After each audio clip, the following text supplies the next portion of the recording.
Hello, my name is Brittanie Waldrop, and I'm a student at Grand Canyon University. Currently, I am student teaching at Robert Anderson Middle School.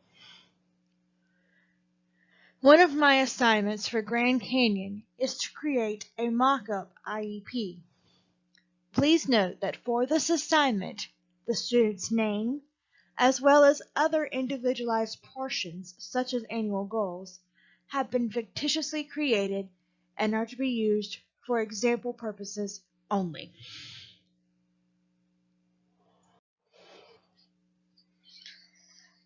Good afternoon, everyone. My name is Brittanie Waldrop. I am RP's case manager and special education service provider. Any teacher can hand you a copy of the IEP and read it off to you. I find that to be very boring and insulting, so I like to work with a PowerPoint and just hit the highlights so that we are not here all day. And at this time, I would like to go around the table and have everyone introduce themselves before we officially begin. Since this is a mock-up IEP, I will take this time to introduce potential members of the IEP team that may show up. However, in a traditional IEP team meeting, I would prefer that these people introduce themselves when we first went around the table. Ms. Hyatt teaches RP's English class. Mr. McIntosh teaches her science and social studies. And Miss James teaches math. Mr. Tarbutton is the 6th grade principal and may join us later on, but at this time he is busy attending to other affairs. Once everyone at the table has been introduced, I would ask the parents and student, if they are at the meeting, to introduce themselves as well. At this time, if the student is present for the meeting, I will have them explain their interest and areas they know they can improve on for the IEP team. I feel this helps all the members to learn a little more about the student and have a deeper understanding of the student's background, since they will probably be more open in a small group setting. This meeting is RP's annual IEP review. This means we will be discussing whether or not she is still eligible for special education services, explaining her fall 2021 standardized MAP test scores, making sure her needs are being met in the classroom, and ensuring her IEP goals are up to date and fitting for her current level of academic performance. We believe that RP is still eligible for special education services based on her other health impairment and her ADHD. RP's reading MAP score is a 176, which falls within the first percentile. Her math MAP score is 170, which also falls within the first percentile.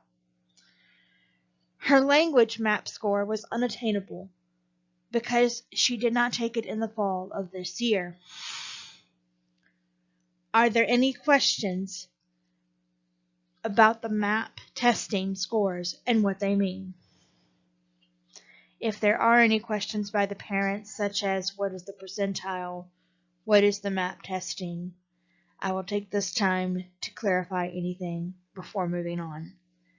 However, if there are no questions, we will proceed to the next slide. RP is a joy to have in class. She works hard every day and tries her very best in every subject. Her reading and math skills are at the 2nd grade level, which is further than what she was at the end of last school year. Currently, she can search through the text to find meaning behind the stories she reads, write summaries of familiar stories independently, and correctly computate an average of 15 digits in 2 minutes. Math is by far her best subject.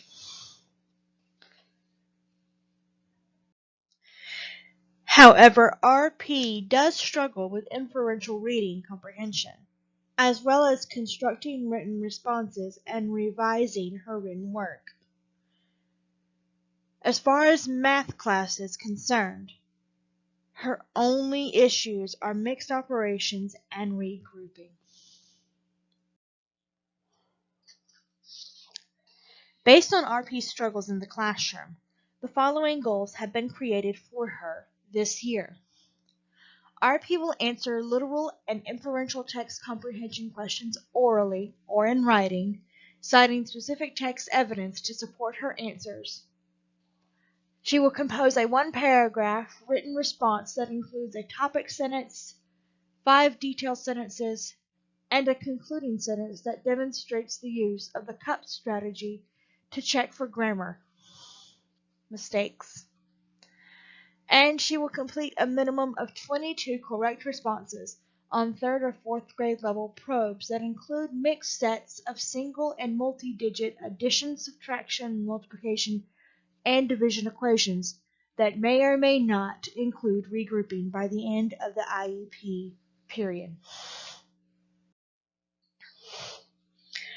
Based on these goals, we have determined that RP's accommodations in each classroom should be extended time, graphic organizers, small group, preferential seating, and oral testing in order to help her on her academic journey. Are there any questions about what has been presented so far?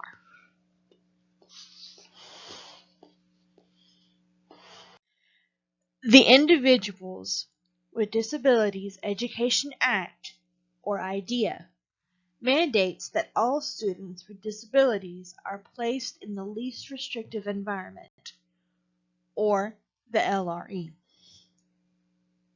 Least restrictive environment is the educational setting where the student can flourish with peers but still get the help they need.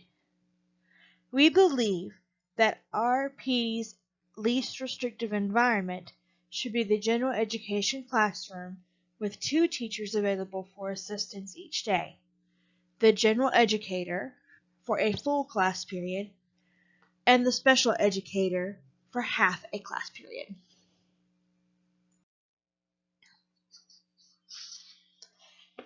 Here you will see a list of criteria to determine if a student needs to have an extended school year, meaning that they attend school throughout the summer. As you can see, RP does not meet any of the criteria and therefore does not need to attend extended school year services this year.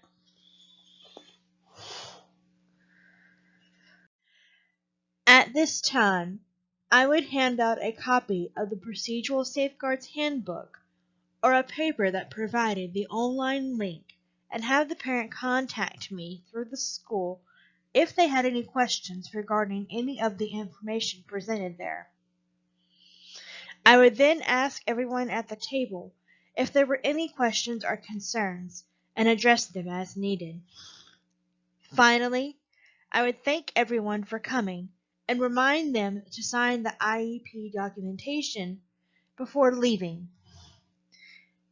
I would then end with making sure that everyone had a great day. This has been my attempt at a mock-up IEP.